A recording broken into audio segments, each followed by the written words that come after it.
Are you really mad? You know as well as I do the golden rule of space and time travelling. Never, never interfere with the course of history.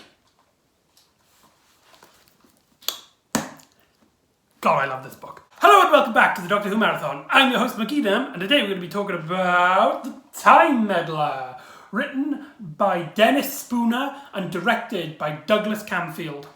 Back during the first two seasons of Doctor Who, we had what they call the pure historicals, which is when we had the Doctor and our crew be the only sci-fi element, and they would explore a historical moment or a historical figure or an event. However, Verity Lambert and the rest of the production team realised that these stories weren't getting a lot more views than the more sci-fi stories. So, kind of like the solution to this was to make The Time Meddler, which is what they now call a pseudo-historical.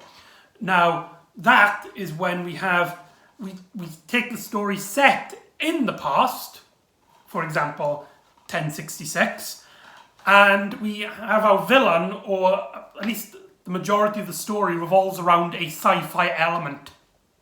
For example, this story is basically the Doctor fighting another time traveller.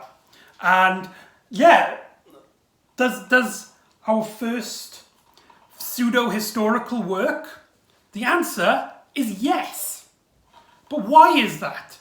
This four-part adventure has the Doctor and Vicky, and they are talking in the TARDIS, and there's some really great moments in here where the Doctor basically asks Vicky to talk for a little chat, and he sits down and he reminisces about Ian and Barbara, and he talks to her. It's like, "Are you sure you don't want to leave as well?"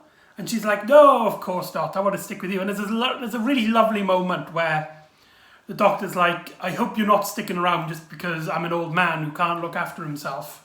That's really sweet.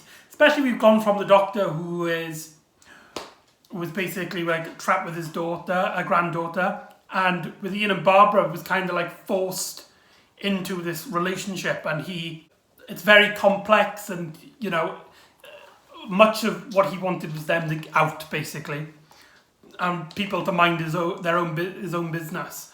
However, since then we've grown. The Doctor has grown to befriend Ian and Barbara when they leave. You could see it really affected him, and Vicky is the solution, basically. However, when they're in the TARDIS, they hear a noise, and they think it's a Dalek, so they get prepared behind the door, and the door opens, and who comes out? Peter Purves! Out of nowhere! Hooray!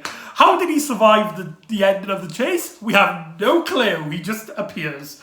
He says that he was running through the forest, and he saw doors, and he kind of walked into them and passed out. Still doesn't explain how he got into a completely different room from the main console room, and how the Doctor and Vicky never saw him before this. Who knows? But I'm really glad that he's back. Peter Purves is brilliant as Steven Tyler, and there's a great moment, a really classic moment where, hold on, let me get the quote book and I'll read it to you.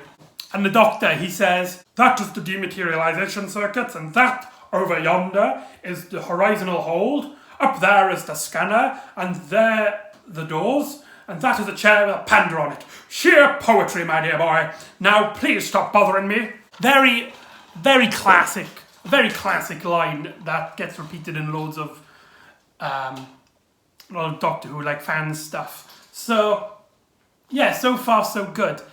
And the Doctor then lands in 1066, and we see a monk looking down at him, looking down at the cliffs where the TARDIS materialises, and he doesn't seem to be affected by it.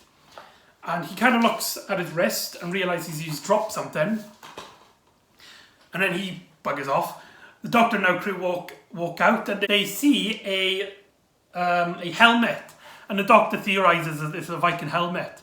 And when Stephen doesn't believe that it's a Viking helmet. It could just be like a toy or something. The Doctor goes, what do you think it is? A space helmet for a cow? Classic. Just something about William Hartnell in this one really, he really shines out in this story. There's something about him. Now, when this is going on, the Doctor and Vicky and Stephen, they kind of split off as the Doctor goes into a little village and meets a woman, a Saxon woman, who is played by, I'm pretty sure, one of the women from the tribe of Gum. So that's pretty interesting. And whilst he's there, he hears the church where the monk lives, and you can hear music, them chanting. And I really love this chanting music. It really brings out the century that the story is set in. And there's this great moment where he's talking to this girl and he's trying to find out when they are, and she's talking about the king has died and one of the king has just been dethroned. And the Doctor, he asks her for a drink and she wanders off and he starts talking to himself. The Doctor, he kind of theorises that he's in 1066, and the way the camera zooms up on his face and he's talking to himself, but he's kind of talking, it looks like he's talking to someone beside him. And I don't know, something about that bit really, it always sticks out in my mind. It's as if with Susan, Ian and Barbara gone, he's kind of lost a big part of himself, and the way he can't talk to Vicky and Stephen the same way he could talk to them. So when he's theorising and coming up with this by himself, he's kind of imagining he's talking into someone.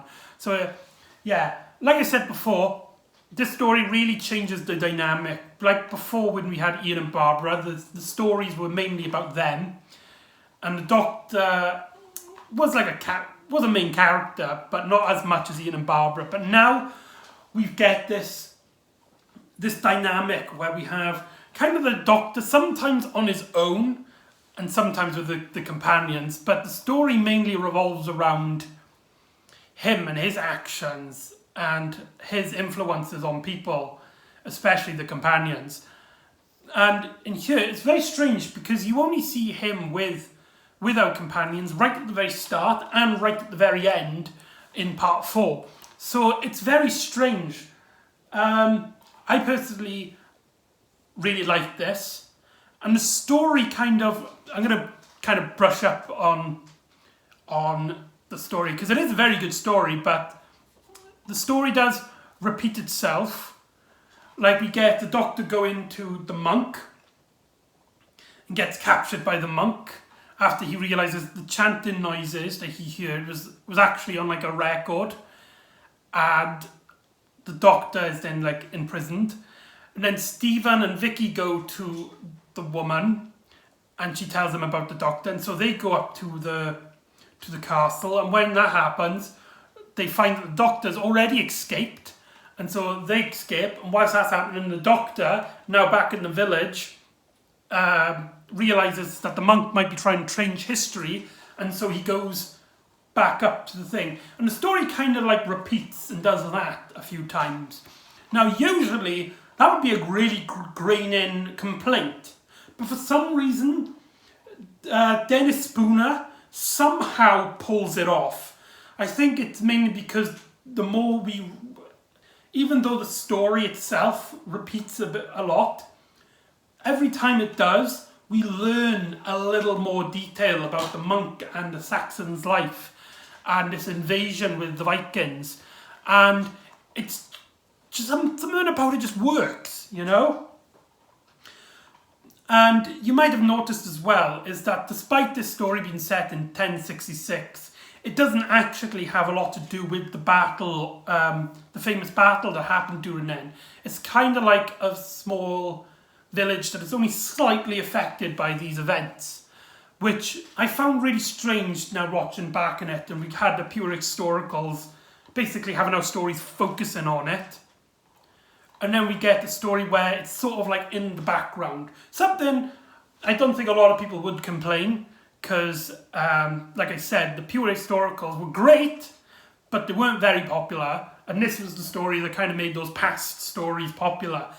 And especially like with New Who, a lot of stories in the newer series are like the Time Meddler, where it's set like this. But it's still very strange for me personally, who really did like the pure historicals, to go from this kind of story.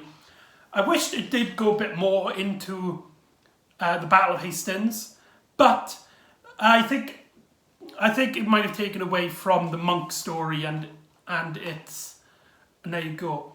So it's revealed later on that the monk is actually one of the Doctor's people. Again, we don't know what they're called or anything about them at the moment. And we also find out he has his own TARDIS, which is really cool.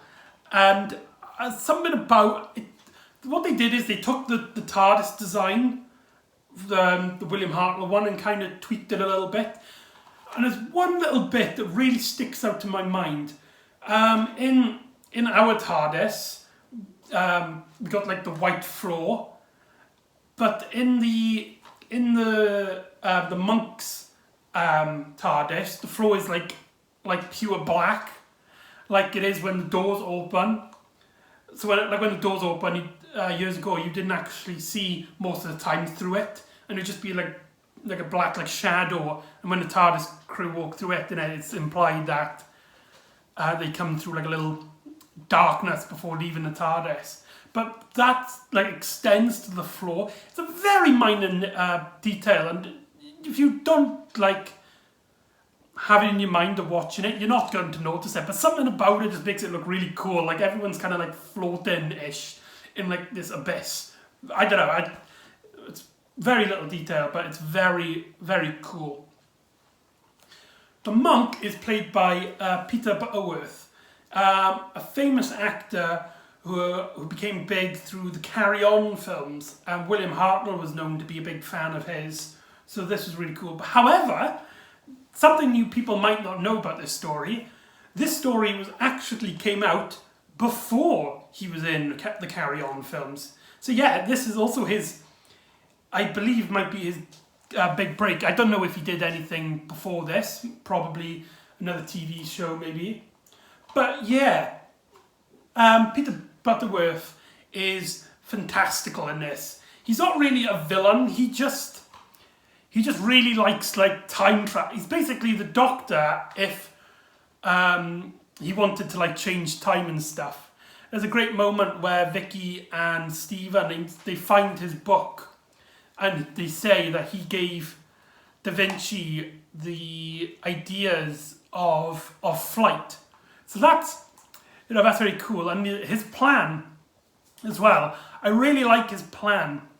He wants to change time basically for the better, and what his plan is that in the Battle of Hastings, before a certain king, who on the tip of my tongue I can't remember, before he fought William the Conqueror and died, his army was weakened after getting attacked by Vikings. So what the monk has done is he's planted his base of operations on a cliff just before the Vikings land into that particular point in England, and what he's going to do is he's going to distract them and destroy the Vikings before they battle this king's army, and so this king then could then defeat William the Conqueror, and history would be much more peaceful and much more less violent. How cool is that? That's basically Barbara's story in the Aztecs, but this time it's the villain and is determined to change history. And there's a brilliant moment where the Doctor and the monk are kind of giggling to themselves as he explains his plan. And the Doctor goes, he's giggling with himself. He's like, I love it, I like it. And then it's like, I'm glad that I'm here to stop this. I absolutely love it. William Hartnell's face. He gets a lot of cross faces, not like a proper angry, more like a spoof of an angry, with his bottom lip up like that. Very, very, very very cheesy, kind of grumpy.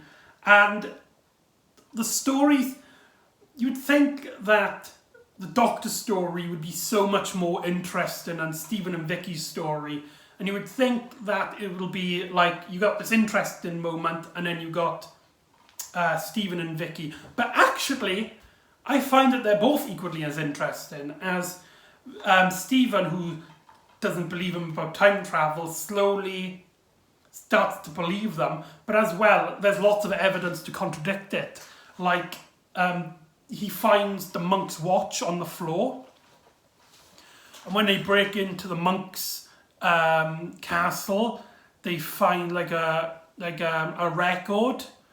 And yeah, and I wasn't expecting, watching this on a second view, and that these stories would be equally as interesting, but it does really work here. Now, I do have a slight problem with the Saxons in that they're not really that interesting. There's a subplot where one of them, the woman gets attacked, and there's a bit of debate on whether they should trust the strangers, the Doctor and her crew, thinking that they are Viking spies, or if they had nothing to do with it. But then the woman, who they first believed was dead, kind of like tells them that it was Vikings, and she quickly believes that the strangers, our TARDIS team, are innocent in all this. Now, I really like this woman character. I don't think she was given a name, and she's played brilliantly by her actress, which I can't remember, so I do apologise. But their little segment of the story is kind of forgettable. Though when they interact with the Doctor and the crew, it is like their aspect are very interesting, especially with Stephen trying to trust them. And there's a great moment where one of them says, "I don't trust you," and Stephen basically up in his face is like, "Well, I'm not fussed on you either." And there's like a lot of tension there. But when it's just them, when it cuts to just them, it's not as interesting as it should have been. And the Vikings that appear later on, I think in like part 3 or 2, they aren't that interesting as well on their own. And you'd think Vikings, right, Doctor Who's first Viking story, that must be very interesting. But they're hardly any Vikings, and they hardly appear in the story. And like I said, it's a much nicer nitpick than an actual complaint, as the TARDIS and our team really pull this story through. And obviously our villain, who's not really a villain, he's just somebody who has good intentions. He's doing the wrong thing with the good intentions. But yeah, I don't know, something about the story I really like. And later on, the TARDIS crew and the monk get kidnapped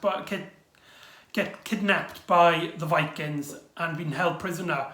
But the Doctor escapes and gets into the monk's TARDIS, and he pulls a device out and he starts giggling to himself, and William Hartnell just nails it. And so they kind of like end the story as the monk, he basically plans our Saxons to light up fires so that the Vikings would attack, but he says that he was expecting like a ship, so getting prepared. But they didn't believe him, and they start believing, getting suspicious of him and believing he's a Viking spy, and so they attack the castle, which is how the monk gets free. And then the monk kind of goes back into his TARDIS, and there's a great moment where he reads a letter the Doctor left him, and it's like, "You've been marooned here." And the monk, thinking the Doctor's pulling his leg, and then he goes into his TARDIS and it realises that the entire room is like really tiny, and there's a really not a funny moment, but it's more like a little sweet moment where you see the monk's head massive in the TARDIS room, and he's just like, "Oh, my ship, he's broken the compression device thing." And that is an iconic shot. Douglas Camfield's directing is phenomenal.